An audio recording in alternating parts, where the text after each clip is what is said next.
you and Dwayne, I think were like two people I definitely looked up to a lot when I'm trying to figure out the blueprint for my career that didn't exist. Dwayne especially, my idol. Dude's in his own universe. My hero. Like, in his own universe. Dent the universe. He was doing it. And to the highest degree. I wanted to be like Dwayne. So eventually, in the same way I met you today, one day I met Dwayne.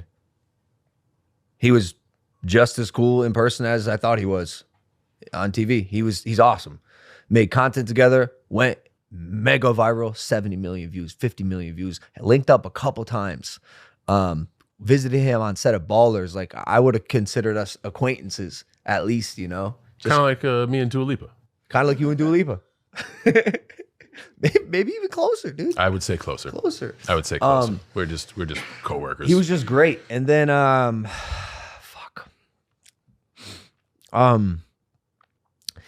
then Japan happened.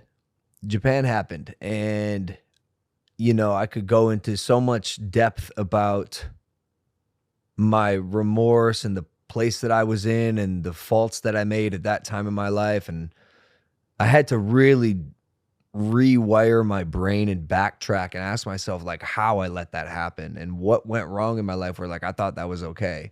And in that process, I did a lot of damage. And it wasn't something that was on the forefront of my mind. And I've had to do a tremendous amount of therapy and figure out like what happened in my life that was so traumatic or didn't happen where that I did that. And DJ was one of the people I hurt because of his mother's experience. And that's his experience to tell. And I'm not going to share it, but like I hurt him so much so that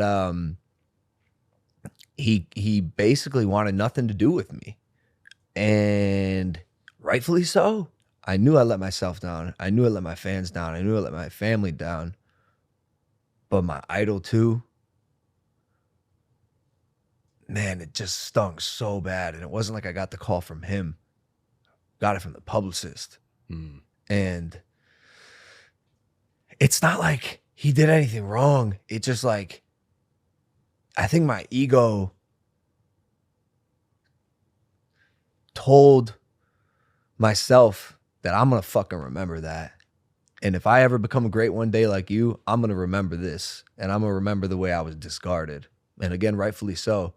But I don't think I've ever been really able to like truly let go of that. And I got a lot of stuff to work through, I think, in terms of that. And I'm not even sure like where to go from here.